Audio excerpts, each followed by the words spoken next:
দেবে না, মেজ বউকে সব করতে হবে।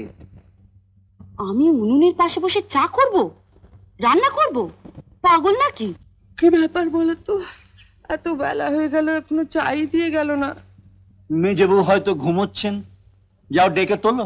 মেজ বউকে তুলবো কেন? তবে তোমায় কে চা করে দেবে? কেন? এতদিন যে করে এসেছে বড় বউ।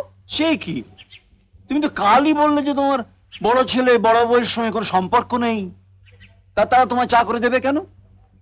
তাকে তুমি চিনুকে বলো বাজারে যেতে, আর তার বউকে বলো উনুন ধরিয়ে চা করে রান্না বান্নার ব্যবস্থা করতে। বড় বউ তাহলে কি করবে? সবই করবে, তবে ওদের জন্যে। এবার থেকে ওরা আলাদাই খাবে। আলাদাই যখন খাবে তখন আলাদাই থাকুক, বাড়িটা ওদের ছেড়ে দিতে বলো। মিনুর মা আলাদা, কিন্তু বাপ তো আলাদা নয়। এই বাড়িটা আমার, তাই চিনু আর তনুর মতো ওর এই বাড়িতে সমান অধিকার আছে।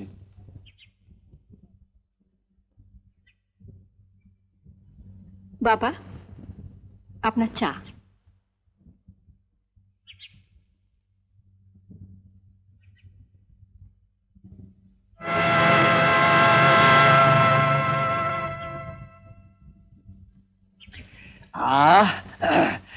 আজকে চাটা তো অন্য দিনের চেয়ে অনেক ভালো হয়েছে, কি বলো গিন্নি, তাই না? আমি কি করে বলবো? আমাকে দিয়েছে নাকি? আমাদেরও তো দেয়নি। দেবে না, মেজ বউকে সব করতে হবে। আমি উনুনের পাশে বসে চা করব, রান্না করব? পাগল নাকি? কি রে চিনু, তুই তো কাল বললি ওদের দরকার নেই, মানে তোরাই আমাকে দেখবি। বলেছে বলে আপনি ছোট বউকে বলুন না। আহা, তোমার কথাতেই তো আমি ছোট বউকে তনুকে দিয়ে মার খাওয়ালাম।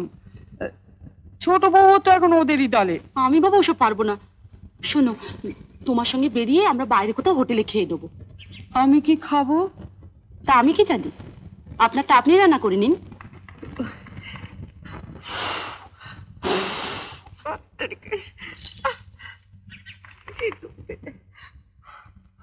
ঠিক হয়েছে। ইস, তোর মুখ পড়া উনুনটা তোর তো চায় না, এটাও আমার শত্রু রয়েছে।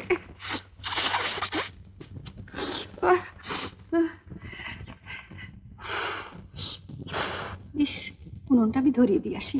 না, বাবা রাগ করবেন। বাবা বলেছেন না আজকের দিনে মাকে সব কাজ করতে দিতে। আমরা তো কাল থেকে সব করবই। এই একদিনেই মা তার মেজে ছেলে আর মেজে বউকে চিনে নেবেন। তুমিই তো গন্ডগোলটা পাকালে। আগবাড়িয়ে কেন বলতে গেলে আমার মাকে আমরা দেখবো? হ্যাঁ, এখন তো সব দোষ আমার। তুমি তো আমাকে ঘর থেকে ডেকে নিয়ে গিয়ে তনুকে উস্কে দিতে বললে না? তা তুমি কি কচি খোকা? আমি বললাম আর তুমি তুমি জানো না মেয়েদের বুদ্ধি একটু কম হয়। তাহলে স্বীকার করলে না? এবার রান্নাঘর থেকে কেটলিটা নিয়ে এসো, একটু চা অন্তত নিয়ে আসি। আমি কেটলি আনছি, তুমি এই ফাঁকে বিছানাটা একটু ঠিকঠাক করে রেখে দাও।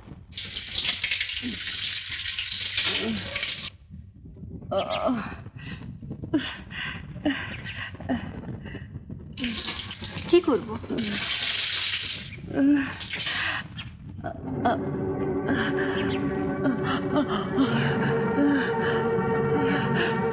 ইস, পাচ্ছি না আমি।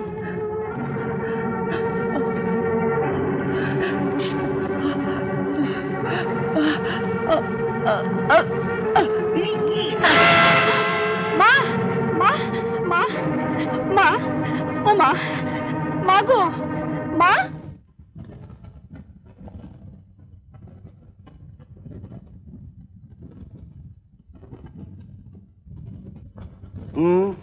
যা সন্দেহ করেছিলাম ঠিক তাই।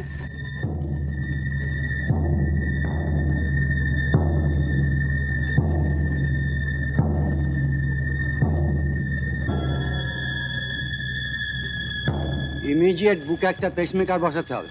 পেসমেকার? পেসমেকারটা কি? একটা যন্ত্র, নকল হৃৎপিণ্ড বলতে পারেন। ওইটার সাহায্যে এখন আপনাকে নিঃশ্বাস নিতে হবে। চিনুকে বললাম আজ অফিসে যাস না, শুনলো না, বউকে বেরিয়ে গেল। ও থাকলে সব বুঝে নিত।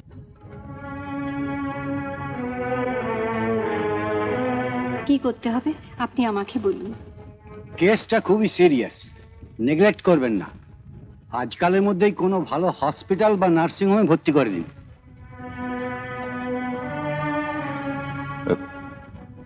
ডাক্তারবাবু, কত খরচ পড়বে মনে হয়? হ্যাঁ, তা প্রায় সব মিলিয়ে 20-25 হাজার টাকা তো বটেই। এতগুলো টাকা? লতিকাদের বাড়িতে গিয়ে প্রদীপকে বললে হয় না? না না, দেবে বলে তো না না। মার অসুখের খবর শুনে লতিকা এই বাড়িতে আসাই বন্ধ করে দিয়েছে। পাগল নাকি? এখন গেলেই মা টাকা টাকা করবে। তাই বলে অসুস্থ মাকে দেখতেও যাবে না? আমি গিয়ে কি করব? ছেলেরা তো রয়েছে। আশ্চর্য, দিনের মধ্যে 10 বার মায়ের কাছে গিয়ে পড়ে থাকতে, অথচ থামো তো, আর দয়া দেখাতে হবে না। শোনো, ওরা যদি তোমার কাছ থেকে টাকা চাইতে আসে, পরিষ্কার বলে দেবে নেই। পুজোর সময় কাশ্মীরে বেড়াতে যাব বলে যে টাকাটা তুলে রেখেছি, ওটাই দিয়ে দাও না। আহ, কি দরদ! আমার কতদিনের শখ। ঘুমো তো, ঘুমো।